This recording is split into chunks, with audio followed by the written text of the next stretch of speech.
Hello guys. आज हम first pride book से चैप्टर नंबर 9 को रीड करेंगे, जिसका टाइटल है मैडम राइड्स द बस, जिसके राइटर है वलीकानंद। यहाँ पर एक गर्ल होती है जिसका फुल नेम होता है वल्लमाई। उसका शॉर्ट नेम क्या होता है? Valli. There was a girl name Valliammai who was called Valli for short. यहाँ पे एक लड़की होती है जिसको वल्लमाई नाम से जाना जाता है और उसका एक शॉर्ट नेम भी है वली। सी वॉज 8 ईयर ओल्ड, वह 8 साल की है। And very curious about things, और वह वस्तुओं को जानने के बारे में, चीज़ों के जानने के बारे में काफ़ी जिज्ञासु रहती है। हर favourite pass time was standing in the front doorway of her house.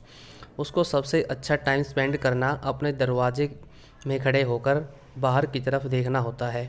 Watching what was happening in the street outside, और वह अपने दरवाजे में खड़ी होकर यह देखती रहती है कि गली में क्या हो रहा है। There were no playmates of her own age on her street, उसकी गली में उसका कोई साथी नहीं होता जो उसके साथ खेलता हो।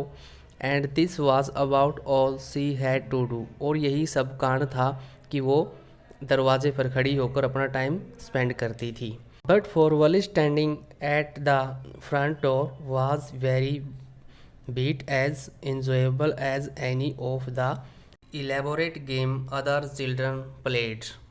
वली जब अपने दरवाजे पे खड़ी होकर बाहर की तरफ देखती थी तो बाहर का हर दृश्य उसको बहुत आनंद देता था। इतना आनंद उसको अपने फ्रेंड के साथ खेलने में भी नहीं आता था। Watching the street gave her many new unusual experience, और जब वो बाहर देखती थी वो प्रत्येक दृश्य उसका अनआकस्मिक एक्सपीरियंस होता था, यानी कि उसको इस तरह के अनुभव होते थे कि जिसकी वो कल्पना भी नहीं कर सकती थी। The most fascinating things of all was the bus that travelled between her village and the nearest town. सबसे पसंद उसको यह बात लगती थी जो उसको मोहित कर लेती थी, बस का अपने गांव से जाना और वापस टाउन से गांव में आना। It pass through her street each hour, वह प्रत्येक घंटे में उसकी गांव की गली में पहुंचती थी। Once going to the town, जब वह टाउन की ओर यानी कि शहर की ओर जाती थी।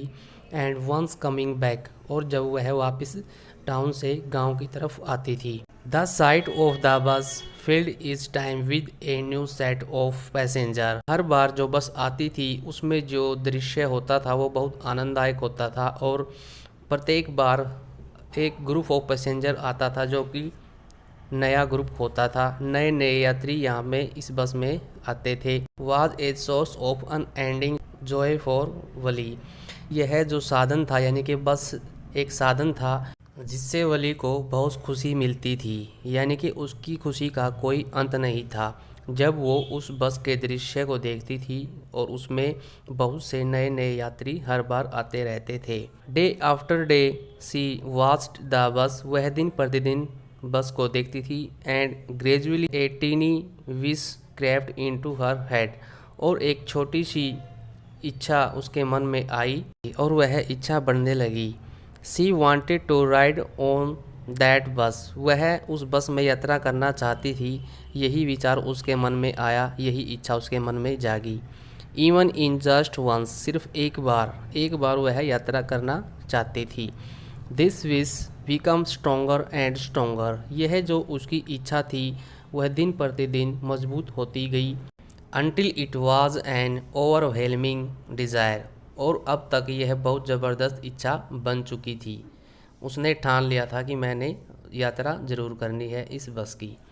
वली would stare wishfully at the people who got on or off the bus when it stop at the street corner, जब बस उसकी गली में एक कॉर्नर पर आकर रुकती थी जहाँ पर बस स्टैंड होता था, और जो यात्री उससे उतरते थे उन लोगों को वो है देखती रहती थी एक टकटकी लगाकर, यानी कि वह बार बार कंटिन्यू उनको देखती रहती थी जो पैसेंजर उतरते थे।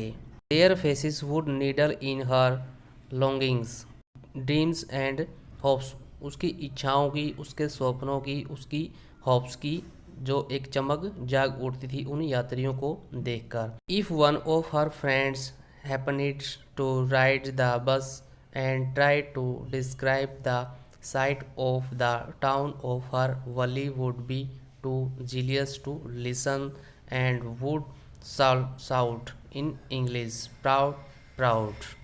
जब वली किसी अपने मित्र से, जो वह मित्र यात्रा करके आता था और उन दृश्यों का वर्णन करता था, तो जब वली को यह सब बताता था तो वली को जीलस फील होती थी यह सब वर्णन सुनकर, और वह चिल्लाती थी इंग्लिश में, क्या कहती थी, प्राउड प्राउड, घमंड घमंड। नाइदर सी नोर हर फ्रेंड, ना तो वह और ना ही उसके मित्र, really the meaning of the world, but they use it often as slang expression of disapproval. ना तो वह उसके मीनिंग्स को जानती थी प्राउड्स के, और न ही उसके मित्र इस मीनिंग को जानते थे, लेकिन वह आमतौर पर अपनी बातों में इस तरह के अपने फ्रेंड के ग्रुप में इन वर्डों का यूज करती रहती थी जो कि डिसअप्रूवल थे, यानी कि अस्वीकृत थे।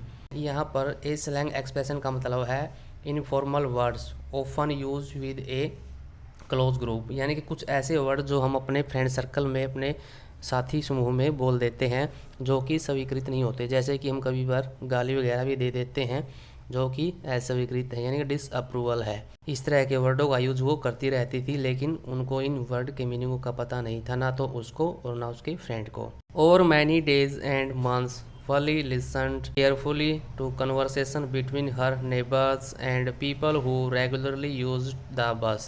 बहुत दिनों से और महीनों से वली बहुत ही सावधानी से उनके कन्वर्सेशन को सुनती थी जो लोग उनके पड़ोसी थे और बस में यात्रा करके आए थे, और वो लोग जो रेगुलरली यानी कि डेली बस की यात्रा करते थे उन लोगों से वह बहुत सी बातें सुनती थी जो वो कन्वर्सेशन करते थे।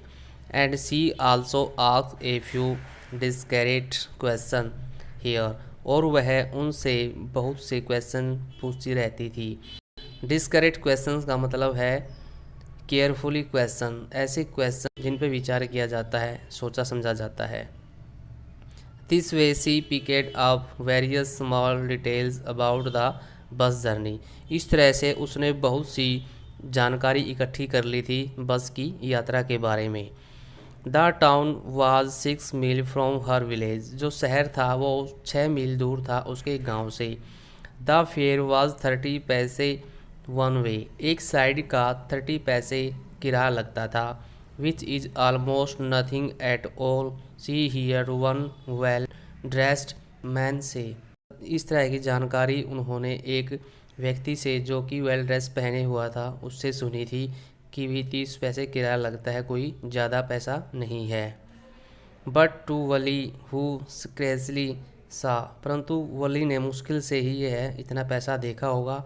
That much money from one month to the next, और शायद ही वो इतना पैसा कभी महीने में देख पाए। इट सीम ए फॉर्चून, यह उसका भाग्य होगा यदि वो इतने पैसे देख सकेगी। The trip to the town took 45 minutes, जो यह ट्रिप था अपने गांव से और टाउन तक का, शहर तक का, उसमें 45 मिनट का समय लगता था। अब वली अपने माइंड में क्या सोचती है। On reaching town if she stay in her seat and paid another 30 पैसे she could return home on the same bus. Valli अब सोचती है कि यदि वह शहर में पहुँचे और यदि वह अपनी सीट पर बैठी रहे और वह दोबारा यदि 30 पैसे उस बस का किराया दे दे तो वह वापस उसी बस से अपने होम में, अपने घर में, अपने गांव में पहुंच जाएगी। This mean that she could take the 1 o'clock afternoon bus, reach the town at 1:45 and be back home by about 2:45। यदि वह उसी बस से घर पे आती है, गांव में आती है, और वह 1:45 यानी कि 1:45 पर शहर में पहुंच जाएगी, एंड बी बैक होम, और वापस आ जाएगी अपने गांव में बाई अबाउट 2:45 लगभग 2:45 पर। On and on went her thoughts as she calculated and recalculated, planned. इस तरह के विचार उसके मन में आते हैं और बार बार इन विचारों को कैलकुलेटेड करती रहती है और प्लानिंग बनाती रहती है। तो गाइज़ आज के लिए इस वीडियो में इतना ही काफ़ी है। ये चैप्टर बहुत लंबा है, इसकी 4 वीडियो बनाई गई हैं। तो आपने इस चैप्टर को और अधिक पढ़ने के लिए और अधिक वली के बारे में जानने के लिए सेकंड वीडियो देखनी होगी। तो प्लीज़ आप सेकंड वीडियो देखिए और चैप्टर को रीड कीजिए। अगर आप इस चैनल पर नए हैं, आपने अभी तक मेरे चैनल को सब्सक्राइब भी नहीं किया है, तो प्लीज़ सब्सक्राइब भी कर दें ताकि आपको आने वाली न्यू वीडियो का नोटिफिकेशन भी मिल जाए। Thanks for watching and be positive guys.